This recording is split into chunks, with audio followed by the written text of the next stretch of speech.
신율의 뉴스 정면 승부 3부 시작합니다. 오늘 3부는 긴급 인터뷰로 꾸며질 텐데요. 자, 지금 이 혼란스러운 전국에서 우리가 해안이 필요합니다. 정말 정치 고수, 정치의 원로의 목소리가 그래서 더욱더 필요한 그런 순간이라고 생각되는데요. 자, 오늘 모신 분 여러분들께서도 너무나 잘 아시는 분입니다. 손학규 전 대표 스튜디오에 나와 계십니다. 대표님 어서 오십시오. 안녕하십니까. 오래간만입니다. 예. 이거 계엄 들으셨을 때 어떤 생각 들으셨어요? 우리나라가 지금 선진국 아닙니다. 유엔에서 예. 공식적으로 예. 인정을 한 10대 경제 강국이고 어제는 이 한강이 노벨상 수상을 했던 그렇죠. 문화적인 선진국이. 그런데 대통령은 60년대, 70년대, 80년대 20세기에 그 낡은 사고 방식에 지금 쿠데타가 후진국에도 없잖아요. 그러니까 그 21세기 최고 선진국에서 20세기 유산 유물 이걸 갖고 대항한다고 그러니까 이거 도무지 이해가 안 가죠. 그러고 참 처절하게 짝이 없고요. 제가 대표님께 이런 말씀을 엿주는 게 제 기억으로는 대표님이 수배 당하셔가지고 이 도피하고 계실 때 어머님께서 잡고 하셨었죠. 예. 예. 그래서 장례식장에 못 갔는데 어쨌든 꼭 가야 되니까 가서 거기서 잡히셨죠. 예. 그죠? 예. 그러셨던 분이기 때문에 이번에 계엄이 더욱더 좀 기가 막히게 느끼셨을 것 같아서 제가 여쭤본 거예요. 근데 이게 지금 사과도 윤 대통령이 사과를 했는데 2분 정도니까 어떤 분은 야, 윤 대통령이 사과한다더라. 그러고서 텔레비를 켜려고 그랬는데 벌써 끝났다는 거거든요. 어떻게 보십니까? 아니 그때는 뭐 대통령이 국회에서 계엄 해제 결의를 하니까 한 2시간 끌다가 마지 못해서 계엄 해제를 수용한다. 뭐 그때는 사과도 아니었어요. 그런데 대통령은 그 뒤인가요? 그 야당의 국정농단, 입법농단, 예산농단, 이런 걸 도저히 참을 수 없어서 이거 없애달라 이런데 지금 우리나라 이 상황을 보면은 대통령과 의회의 충돌. 대통령도 국민으로부터 선출받았죠. 국회의원들도 선출받았죠. 둘 다 정통성을 갖고 있는 거예요. 권위주의 시대에는 대통령이 무력으로 누르고 중앙정보부에 갖다 잡아놓고 돈으로 회유하고 그랬다고 하지만 민주화가 된 이후로 의회 권력이 점점 상승하면서 정면 충돌을 하게 된 겁니다. 그러니까 양쪽 다 내가 국민으로부터 선출을 받았다고 하는 우리 신율 교수 정치학 교수시니까 듀얼 레지티머시. 네. 이중적인 정통성. 이게 충돌하는 거거든요. 우리가 중학교 때부터 배운 민주주의에는 삼권 분립의 원칙이 있는데 삼권 분립이 이게 가만 따져보니까 대통령제에서만 대통령의 권력이 워낙 세니까 의회가 통제를 한다. 그런데 유럽의 내각 책임제에서는 내각 정부와 의회 권력이 거의 같이 갑니다. 정부를 의회에서 선출하니까. 우리도 지금 87년 체제 여기에 그동안 87년 체제를 통해서 세계화 자유화에 대응하고 IT 전문화에 대해서 기술 제조업 강국으로 이렇게 경제 10대 대국에 올라섰는데 그리고 복지국가도 이렇게 하고 말이죠. 그런데 이제는 의회와 대통령 정부와의 충돌이 아주 일상적인 게 되고 대통령이 법을 의회가 마음대로 제정을 해하고 대통령 거부권을 유도하고 말이죠. 대통령이 임명하는 사람 탄핵해서 직무정지시키고 행정부가 이걸 운영을 해 나갈 수가 없어요. 그래서 저는 이제는 87년 체제를 극복해야 된다. 극복을 하고 이젠 7공화국을 만들어서 의회와 행정부가 통일을 하는 이런 헌법 체계, 국가 권력 체제를 바꿔야 되지 않나 이런 생각입니다. 권력 구조를 바꾼다는 말씀이신데. 권력 구조를 그죠? 바꿔야죠. 근데 이 권력 구조를 바꾸는 개헌을 한다라는 말씀이신데 그렇다면 권력 구조를 바꾼다는 게 4년 중임제를 의미하시는 겁니까? 내각제를 의미하시는 겁니까? 4년 중임제는 예. 지금의 대통령의 권위주의와 또 포퓰리즘 이걸 계속하고 강화 심화하는 것밖에 안 됩니다. 예. 지난번에 문재인 대통령도 그때는 박근혜 대통령을 탄핵을 할 때 예. 그때 문재인의 민주당이 워낙 국민과 그 합의를 해서 이제 아주 그 권력도 세고 예. 그래서 헌법 체계를 바꿀 여유가 없었어요. 그냥 정권 교체뿐이었죠. 그 문재인 대통령 권력 농단 또 뭐 적폐청산 이것만 내세우지 않았습니까? 근데 이제는 우리가 이러한 격변기에 이게 얼마나 큰 그 정치적인 그 변화의 계기입니까?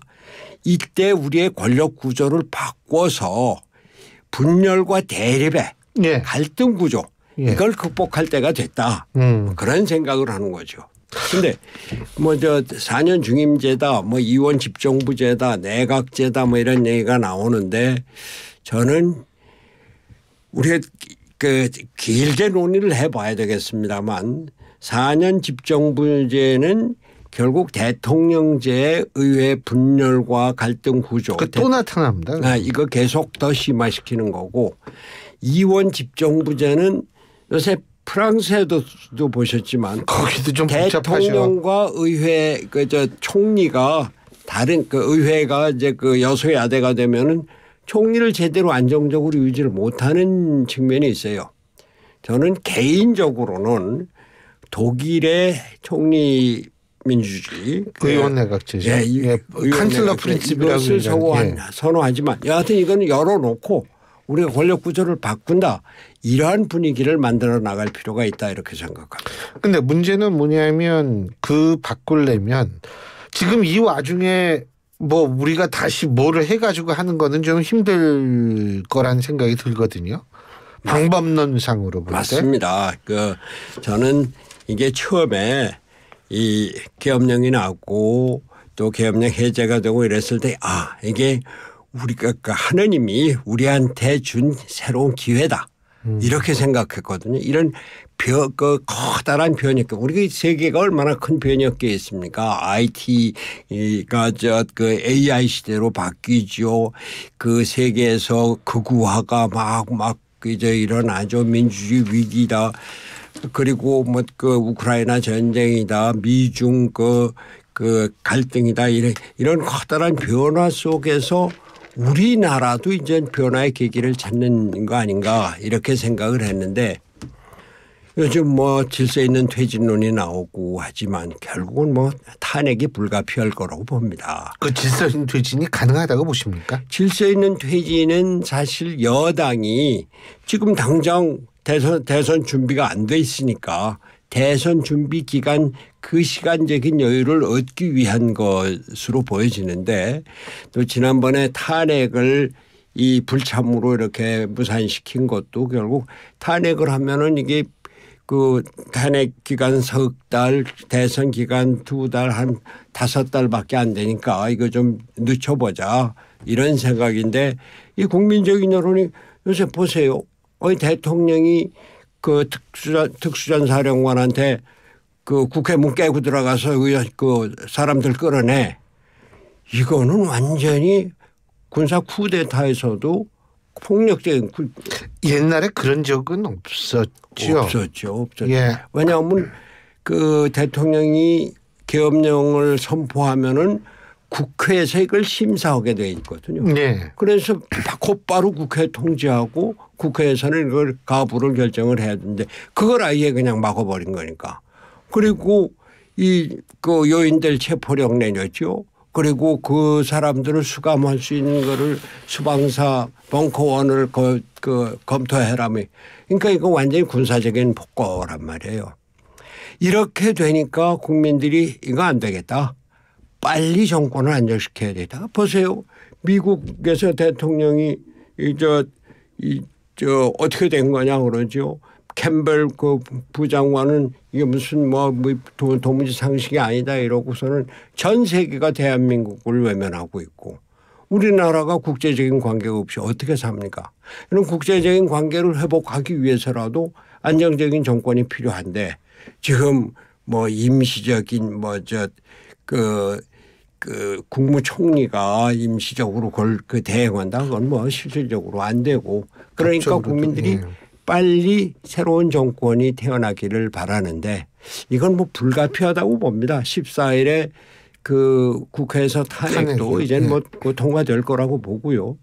그러면은 그 다음에 이걸 또다시 그게 이재명이 됐건 누가 됐건 대통령이 돼서 의회와 갈등 구조 또 포퓰리즘의 구도 이런 걸로 계속 우리가 지금 피크 코리아를 얘기하고 있지 않습니까?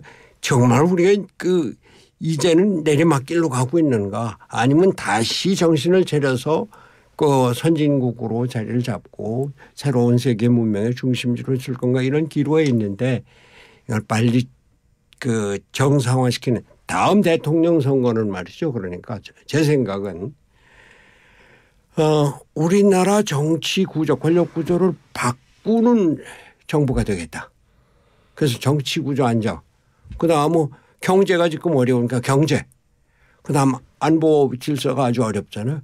그것만을 얘기를 하면서 다음 국회의원 선거가 28년이니까 그때까지만 임기를 하고 나는 이것을 하겠다. 이런 대통령 후보가 나와서 일종의 장기적인 조금 길긴 하지만 새로운 7공화국 건설을 위한 과도 정부라고 하면은 좀 표현이 심합니다만 그러한 어떤 중간적인 이런 정치를 해야 되지 않겠느냐 이런 생각입니다. 이게 만일 28년에 한다라고 했을 때요. 그래도 지금 내년에 대선이 있다라고 하면 내년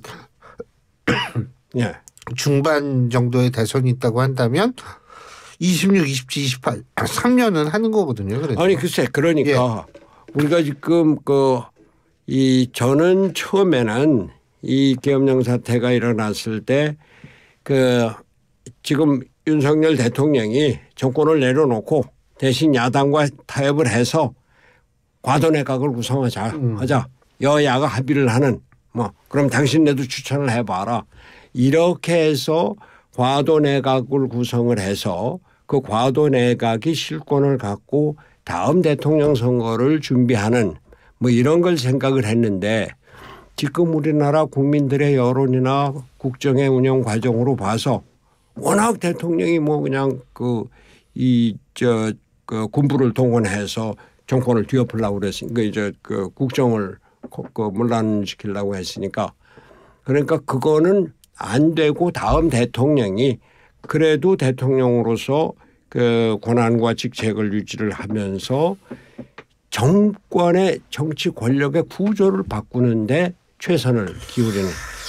근데 윤 대통령은 본인은 법적으로 잘못한 게 법을 어긴 게 바깥으로 나온 게 없다. 이런 식의 입장이고 이게 왜 통치권 그러니까 이런 식의 얘기도 하고 그러는 건데 그거 어떻게 보세요? 그러니까 법을 했다는 사람 그 양반이 그냥 검찰에만 있지 않았습니까? 이분은 말이죠. 검찰에 있으면서도 법무부 근무도 해본 일이 없어요. 청와대 파견도 가본 일이 없고 국정원이나 어디 이런 것도 없고 무슨 외국 유학도 안 한 거 아닌가 모르겠어요. 그러니까 오직 검찰에서 특수검찰만 했다면 특수. 사람 잡아다가 했어 안 했어. 잘못했지. 없다고 그러면 다른 거 뒤져 갖고서는 그러니까 본인에 대한 어떤 확신이라고 그럴까. 그러니까 이게 독선으로 되는 거죠.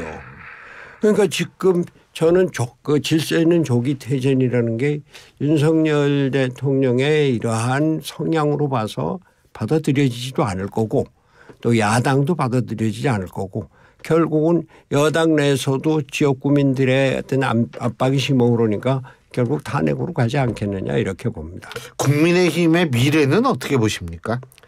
아주 어렵죠.